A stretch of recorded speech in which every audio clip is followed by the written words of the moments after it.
Hello again. It's just a few weeks since I gave you a tour of the church for the opening when we had the start of private prayer. And I'm back now to tell you about opening once again, this time for Mass. Everything that you're about to see and hear follows guidance from our bishops and all the bishops in England and Wales. As we could be subject to audit by the local authorities, we must abide by the letter and spirit of the instructions that we've received. Now, in this virtual tour, I'm going to tell you and show you about various things. The timings of our Masses, the necessary process for registering for these Masses, the seating and the layout of the church that you'll encounter, the way Mass will be celebrated and how you'll receive communion, and some thoughts on entering and leaving the church. As with everything that we're all going through at the moment, now attending Mass will not be the same. Please listen and observe this short video to fully appreciate what we have set up and how we can best help everyone to get the experience they need from the Mass together. We're going to ask you to leave the car park open for just those permit holders as we were before lockdown. If you can walk to church, please do so, or park somewhere else. The school car park is not open at present, but we're hoping to be able to talk to them and use it in due course. So let's begin with perhaps the most important piece of information, the times of our Masses.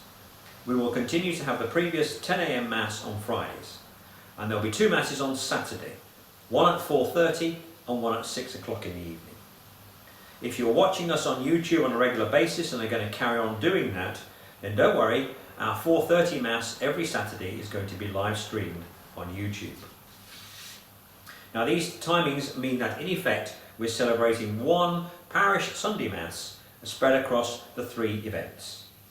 We ask you to attend just one of these Masses over the weekend to allow others to do the same. If you're not working and have the freedom to come along on Friday, please do so. We will create more space at Sunday Mass by doing this.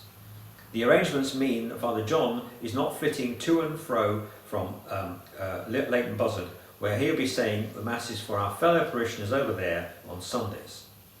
Now, Bishop David has asked that people don't go to other parishes, but stay in their local church. So don't shop around for some more convenient time of Mass. I know that some of you have got questions in your minds. What about my children? May I sit with my husband or wife? I'm over 70, can I still attend Mass? Well, I think the answer to all of those questions is yes, we can accommodate that.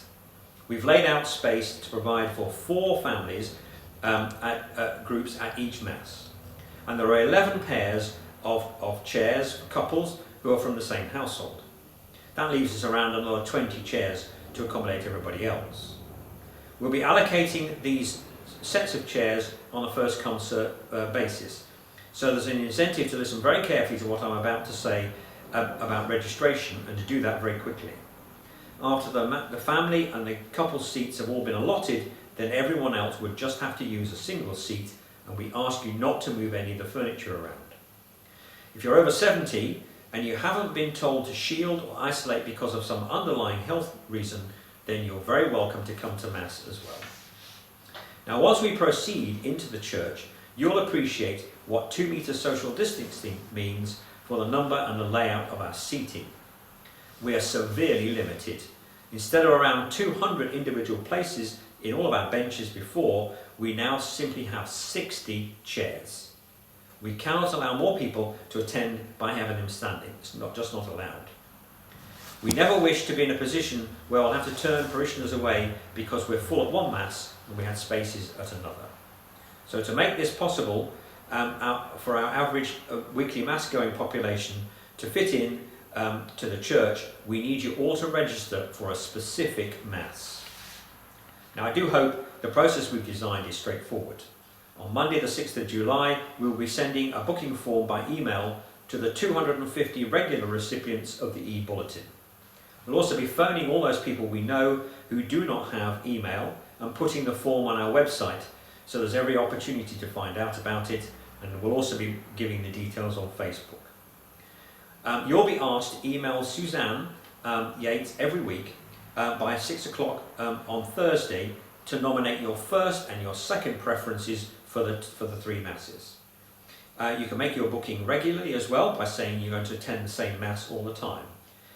Now, we hope to be able to make sure we fit everybody's first preferences, but I suspect, like you, that the 6 o'clock mass is going to be pretty oversubscribed, so we may have to ask you to attend your second preference.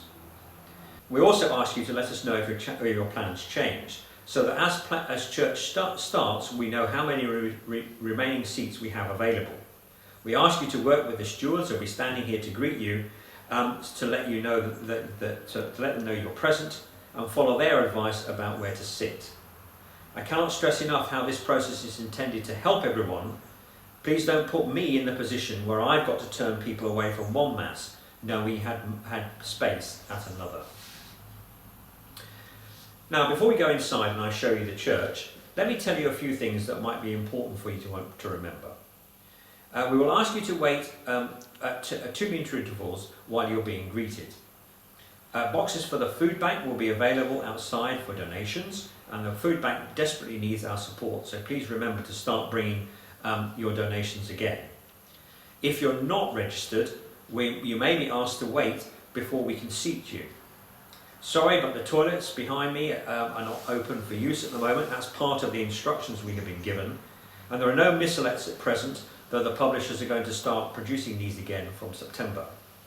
We do not have paper bulletins at this time. If you need a copy, give your details to the stewards using one of these forms, and they'll pass it on to Suzanne and I. We ask you not to bring leaflets or posters or other things to the church, and certainly not to leave them here. And you can sanitize your hands as you enter with these units, and there's hand washing facilities behind me here in the foyer. It's not a requirement to wear a mask. We're using 2-metre distancing, but if you're welcome to bring and wear a mask if you have one. So let's give you a view of the church as it's laid out.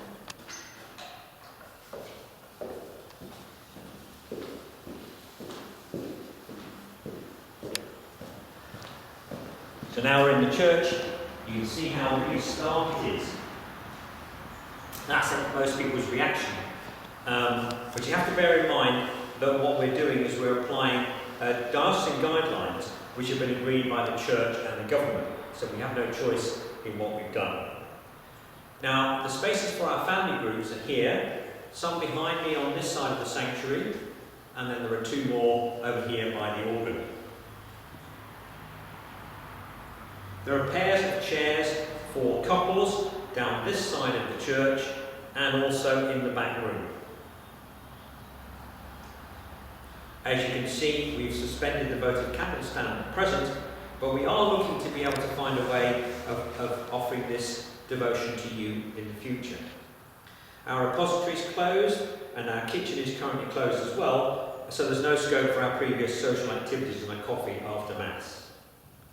Confessions will begin again, not the first weekend, but after subsequently. Father John is going to hear confession on the sanctuary before Mass, and will make some announcements about that.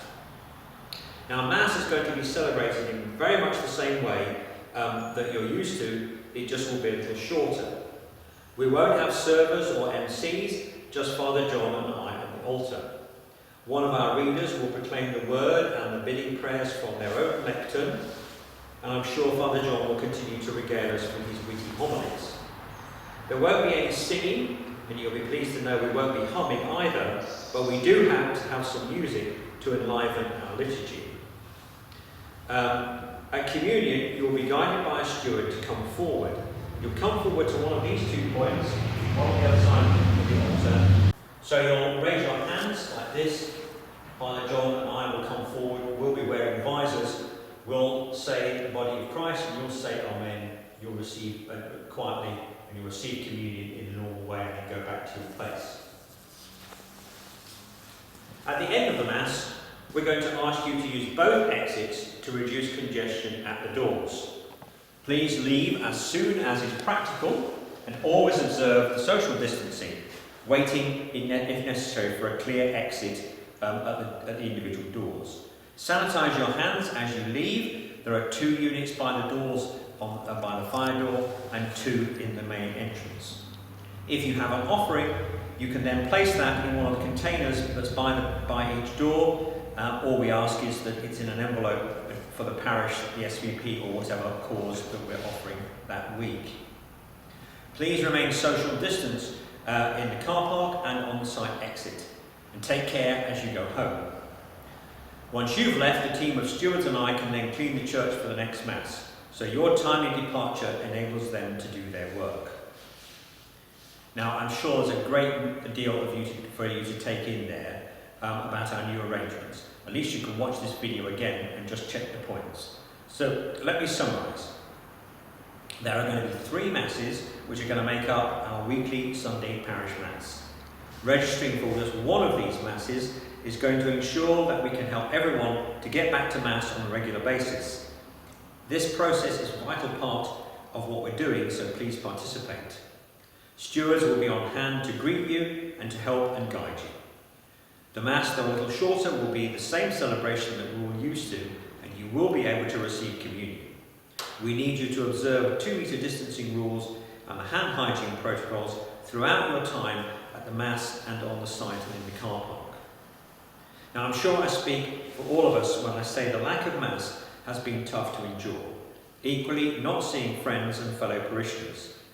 As we start to come back together again, let's curb our enthusiasm to begin with for this relaxation and take care of ourselves and each other. As a nation and community, we must follow the guidance we receive in the full expectation that we can establish a new, safe norm in our way of life. Thank you for listening to me. I look forward to greeting you at Mass again with Father John. Goodbye and God bless.